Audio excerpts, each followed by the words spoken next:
Hi friends, ನಮಸ್ತೆ ಎಲ್ಲರಿಗೂ. ನಾನು ನಿಮ್ಮ ಅನನ್ಯ ಗೌಡ. ಇವತ್ತಿನ ರೆಸಿಪಿ ಏನಪ್ಪ ಅಂದರೆ ದ ಫೇಮಸ್ ಮದ್ದೂರು ವಡೆ. ಈ ಒಂದು ವಡೆಗೆ ಮದ್ದೂರು ವಡೆ ಅಂತಲೇ ಯಾಕೆ ಹೆಸರು ಬಂತು ಅಂತ ಸ್ವಲ್ಪ ಜನಕ್ಕೆ ಮಾತ್ರ ಗೊತ್ತಿರುತ್ತೆ.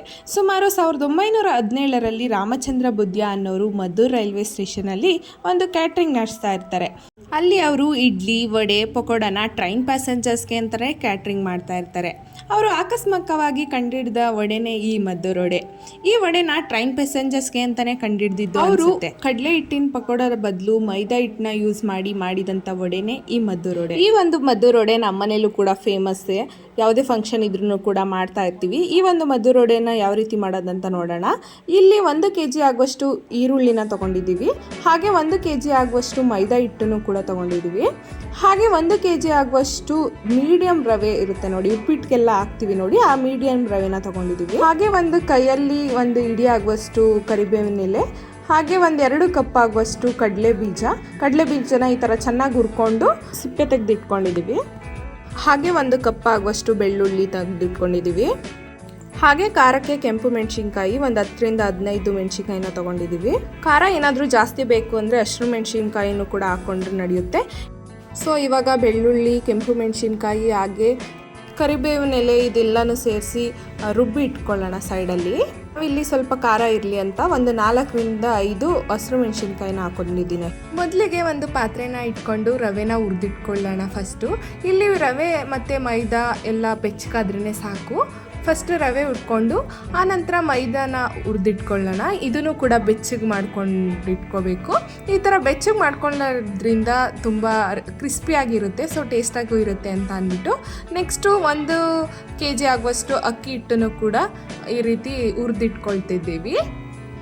ಇಲ್ಲಿ ನಮ್ಮಮ್ಮ ಮಾಡ್ತಾ ಇರೋದು, ನಾನು ವಿಡಿಯೋ ಮಾಡ್ಕೋತಾ ಇದ್ದೀನಿ ಅಷ್ಟೇ. ನಮ್ಮಮ್ಮ ತುಂಬ ಚೆನ್ನಾಗಿ ಅಡುಗೆ ಎಲ್ಲ ಮಾಡ್ತಾರೆ, ಸೊ ತಿಂಡಿನೂ ಕೂಡ ಅವರೇ ಮಾಡ್ತಾ ಇರೋದು. ಸೊ ನಾನು ವಿಡಿಯೋ ಮಾಡ್ಕೋತಾ ಇದ್ದೀನಿ ಅಷ್ಟೇ. ಈ ರೀತಿ 2 ನಿಮಿಷ ಬೆಚ್ಚಗೆ ಮಾಡ್ಕೊಂಡ್ರೆ ಸಾಕು. ಹಾಗೆ ಈರುಳ್ಳಿನ ಈ ರೀತಿ ಚಿಕ್ಕದಾಗಿ ಕಟ್ ಮಾಡಿ ಇಟ್ಕೊಂಡಿದ್ದೀವಿ. ಇದನ್ನು ಮಾಡೋಕ್ಕೆ ಒಂದು ದೊಡ್ಡ ಪಾತ್ರೆನ ಇಟ್ಕೊಂಡಿದ್ದೀವಿ, ಯಾಕೆ ಅಂದರೆ ಕಲಿಸ್ಕೊಳ್ಳೋಕ್ಕೆಲ್ಲ ಈಸಿ ಆಗುತ್ತೆ ಅಂತ ಅಂದ್ಬಿಟ್ಟು. ಆವಾಗಲೇ ಬೆಚ್ಚಗೆ ಮಾಡ್ಕೊಂಡಿರುವಂಥ ರವೆ ಮತ್ತು ಮೈದಾ ಹಾಗೆ ಅಕ್ಕಿ ಹಿಟ್ಟು ಇದಿಷ್ಟೂ ಕೂಡ ಒಂದಕ್ಕೆ ಹಾಕ್ಕೊಂಡು ಮಿಕ್ಸ್ ಮಾಡ್ಕೋತಾ ಇದ್ದೀವಿ. ಹಾಗೆ 1 ಹಿಡಿ ಆಗುವಷ್ಟು ಕೊತ್ತಂಬರಿ ಸೊಪ್ಪನ್ನು ಕೂಡ ಆ್ಯಡ್ ಮಾಡ್ಕೋಬೇಕು. ಹಾಗೆ ಇದಕ್ಕೆ 1 ಕಪ್ ಆಗುವಷ್ಟು ಬಿಳಿ ಎಳ್ಳನ್ನು ಕೂಡ ಹಾಕೋತಾ ಇದ್ದೀವಿ. ಹಾಗೆ ಸ್ವಲ್ಪ ಕರಿಬೇವಿನ ಸೊಪ್ಪನ್ನು ಕೂಡ ಈ ರೀತಿ ಚಿಕ್ಕದಾಗಿ ಕಟ್ ಮಾಡಿ ಹಾಕೋತಾ ಇದ್ದೀವಿ. ಹಾಗೆ ಇದಕ್ಕೆ ಆವಾಗಲೇ ರುಬ್ಬಿಟ್ಕೊಂಡಿರುವಂಥ ಮಸಾಲೆನೂ ಕೂಡ ಆ್ಯಡ್ ಮಾಡ್ಕೋತಾ ಇದ್ದೀವಿ. ಹಾಗೆ ರುಚಿಗೆ ತಕ್ಕಷ್ಟು ಉಪ್ಪು. ಸೊ ಇದಿಷ್ಟನ್ನು ಹಾಕ್ಕೊಂಡು ಚೆನ್ನಾಗಿ ಮಿಕ್ಸ್ ಮಾಡಬೇಕು. ಸ್ಟಾರ್ಟಿಂಗ್ಗೆ ನೀರು ಅಥವಾ ಆಯಿಲ್ನ ಹಾಕ್ಕೊಂಡು ಮಿಕ್ಸ್ ಮಾಡಬಾರ್ದು. ಸ್ಟಾರ್ಟಿಂಗಿಂದನೇ ಈ ರೀತಿ ಮಿಕ್ಸ್ ಮಾಡಿಕೊಂಡ್ರೆ ಒಂದು ಹದದಲ್ಲಿ ಬರುತ್ತೆ, ಆವಾಗ ಚೆನ್ನಾಗಿರುತ್ತೆ. ಸೊ ನೀವಿಲ್ಲಿ ನೋಡ್ತಾ ಇದ್ದೀರಾ ಅಲ್ವಾ ಯಾವ ರೀತಿ ಮಿಕ್ಸ್ ಮಾಡ್ತಾ ಇದ್ದಾರೆ ಅಂತ. ಚೆನ್ನಾಗಿ ಈ ರೀತಿ ಮಿಕ್ಸ್ ಮಾಡ್ಕೋತಾ ಇರಬೇಕು. 5 ನಿಮಿಷ ಆದ್ರೂ ಈ ರೀತಿ ಮಿಕ್ಸ್ ಮಾಡಬೇಕು. ಮಿಕ್ಸ್ ಆಗೋಕ್ಕೆ ಸ್ವಲ್ಪ ಟೈಮ್ ತಗೊಳುತ್ತೆ. ನಾವಿಲ್ಲಿ ಜಾಸ್ತಿ ಮಾಡ್ತಿರೋದ್ರಿಂದ ಈ ಥರ ಇಷ್ಟು ಟೈಮ್ ಹಿಡಿತಾ ಇರೋದು. ಸ್ವಲ್ಪ ಮಾಡಿದ್ರೆ ಇಷ್ಟೆಲ್ಲ ಟೈಮ್ ಹಿಡಿಯಲ್ಲ, ಬೇಗ ಕೂಡ ಆಗುತ್ತೆ. ನಾವಿಲ್ಲಿ 1 kg ಮಾಡ್ತಿರೋದ್ರಿಂದ ಇಷ್ಟು ಟೈಮ್ ಆಗ್ತಾಯಿದೆ. ಸೊ ಹಾಗೆ ಕಡಲೆ ಬೀಜನ ಈ ರೀತಿ ಸ್ವಲ್ಪ ಚಿಕ್ಕದಾಗಿ ಮಾಡ್ಕೋತಾ ಇದ್ದೀವಿ. ಜಾಸ್ತಿ ಪುಡಿ ಏನು ಬೇಡ, ಸ್ವಲ್ಪ ಪುಡಿ ಈ ಥರ ಇದ್ದರೆ ಸಾಕು.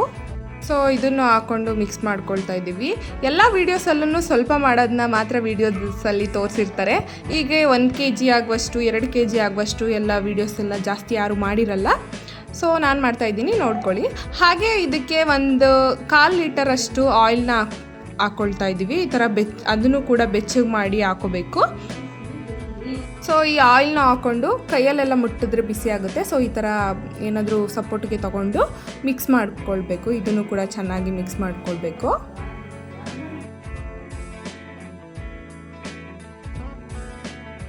ಹಾಗೆ ಇದಕ್ಕೆ 1 ಕಪ್ ಆಗುವಷ್ಟು ತುಪ್ಪನೂ ಕೂಡ ಹಾಕ್ಕೋಬೇಕು. ಇದನ್ನು ಕೂಡ ಬೆಚ್ಚಗೆ ಮಾಡಿ ಹಾಕ್ಕೊಳ್ತಾ ಇರೋದ್ರಿಂದ ಈ ಥರ ಕಾಣಿಸ್ತಾ ಇದೆ. ಹಾಗೆ ತುಪ್ಪ ಹಾಕೊಂಡಾದ್ಮೇಲೆ ಸ್ವಲ್ಪನೇ ನೀರನ್ನ ಸೇರಿಸ್ಕೊಂಡು ಈ ಥರ ಮಿಕ್ಸ್ ಮಾಡ್ಕೋತಾ ಇರಬೇಕು. ಒಂದೇ ಸಲ ನೀರನ್ನ ಹಾಕ್ಕೊಂಡ್ರೆ ನೀರೆಲ್ಲ ಒಂದು ಕಡೆ ಆಗಿಬಿಡುತ್ತೆ. ಸೊ ಅದಕ್ಕೆ ಸ್ವಲ್ಪನೇ ನೀರನ್ನ ಹಾಕ್ಕೊಂಡು ಈ ಥರ ಕಲಿಸ್ಕೊತಾ ಇರಬೇಕು. ಹೀಗೆ ಸ್ವಲ್ಪ ನೀರು ಹಾಕಿ ಕಲಸಾದ್ಮೇಲೆ ಈ ರೀತಿ ಕಾಣಿಸುತ್ತೆ. ಇದನ್ನು ಚೆನ್ನಾಗಿ ಈ ರೀತಿ ಮಿಕ್ಸ್ ಮಾಡಿಕೊಂಡು ಸೆಪ್ರೇಟ್ ಇಟ್ಕೋಬೇಕು. ಯಾಕೆ ಅಂದರೆ ಹಿಟ್ಟು ಬೇಗ ಆರೋಗ್ಬಿಡುತ್ತೆ ಅಂತ ಅಂದ್ಬಿಟ್ಟು ಈ ರೀತಿ ಒಂದು ಸೆಪ್ರೇಟ್ ಪಾತ್ರೆನ ಇಟ್ಕೊಂಡು ಈ ರೀತಿ ದಪ್ಪದಾಗಿ ಉಂಡೆನ ಹಾಕಿ ಸೈಡಲ್ಲಿ ಎತ್ತಿಟ್ಕೋತೀವಿ ನೋಡಿ. ಈ ರೀತಿ ಚಿಕ್ಕದಾಗಿ ಉಂಡೆನ ಕಟ್ಕೊಳ್ತಾ ಇದ್ದೀವಿ. ಇನ್ನು ನೋಡ್ತಾ ಇದ್ದೀರಾ ಅಲ್ವಾ, ಕೈಗೆ ಯಾವುದೇ ಥರ ಸ್ಟಿಕ್ ಆಗ್ತಾ ಇಲ್ಲ, ಎಷ್ಟು ಚೆನ್ನಾಗಿ ಬಂದಿದೆ, ಸ್ಮೂತಾಗೂ ಕೂಡ ಇದೆ. ಸೊ ಈ ರೀತಿ ಚಿಕ್ಕ ಚಿಕ್ಕದಾಗಿ ಉಂಡೆನ ಸೆಪ್ರೇಟಾಗಿ ಕಟ್ಟಿ ಇಟ್ಕೋತಾ ಇದ್ದೀವಿ.